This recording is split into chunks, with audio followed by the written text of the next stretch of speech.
On the Beat with Tony Morrone, we have Mark Terry, the director, producer of and writer of Antarctica, the Antarctica Challenge. And Mark is one of the last people to actually film Antarctica. Mark, tell us about what made you go to Antarctica. Well, it was partly something I wanted to do as a special trip for my 50th birthday. But also, more importantly, I've done a lot of environmental documentaries. I've traveled the world. I've been to a lot of exotic locations. And I've been on every continent on Earth except Antarctica. So what I was looking for is a particular kind of story that would bring me there. And what I found was International Polar Year was taking place. That was a call to the world scientific community to study climate change down in the South Pole and the North Pole. So there was an awful lot of interest in stories coming out of the Arctic because that's reasonably accessible. But I found there was nothing coming out of the Antarctic. So I decided to bring a film crew down there and cover that. So give us a little briefing of what the exact storyline is here. I mean, we all know about global warming, but you bring a whole new twist to it. What are you discovering with this challenge?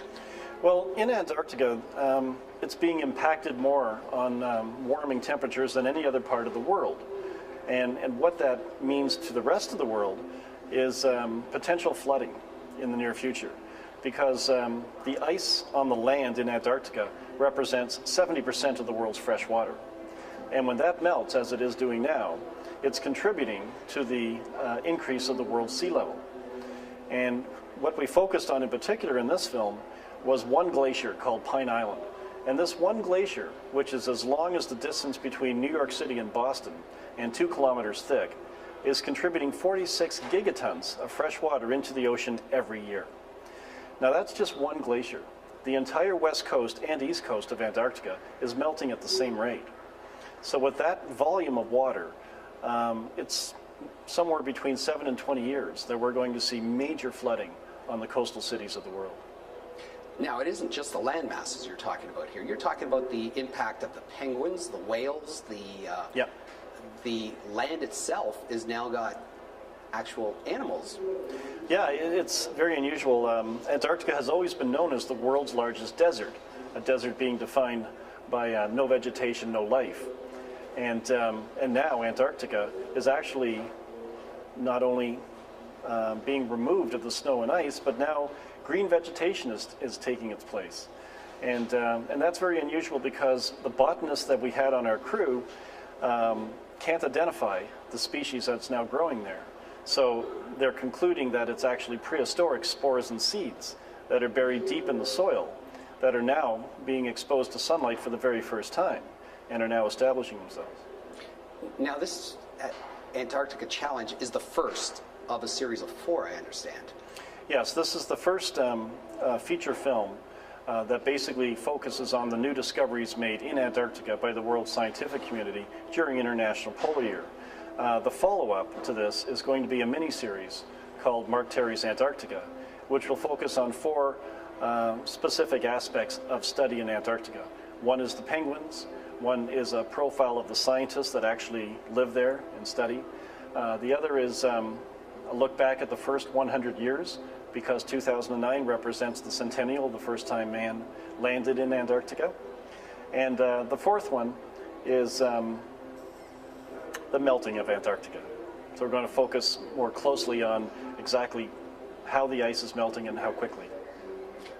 Can you give us just a briefing of one of the really bad things you noticed of what's happening to the animal species there, like the penguins?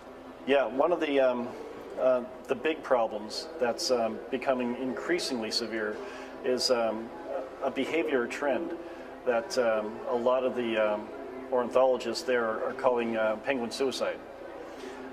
These are where individual penguins are leaving the colony and walking deep into the continent, never to return. Now this is very unusual behavior for a penguin to simply walk away from their colony to begin with. And some scientists are suggesting that they're actually trying to find a new home for their species. But the scientists that disagree with that explain that if they were looking for a new home, they would walk along the shoreline where their food supply is. So to see a penguin that actually walks deep into the continent and doesn't stop walking, not even for a rest, until he drops dead, is kind of suggestive of suicidal behavior. Okay, as a closing, would you like to say something to the audience about, well, okay, actually, before we close it, we're just going to mention that you are going to Copenhagen Yes, to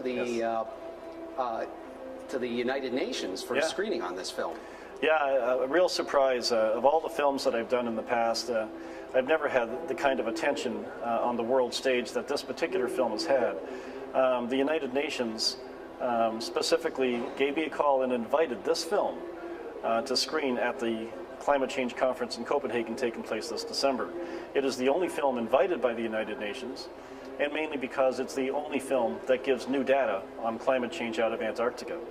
It's also the very first time that a film is being used by the United Nations and the General Assembly of World Leaders to come up with a new environmental policy for the world. So I'm greatly honored by that, and so should Canada. Well, you're making waves, and hopefully they're not the tsunami waves. Yes, let's hope not, eh? Thank you, Tony. Okay.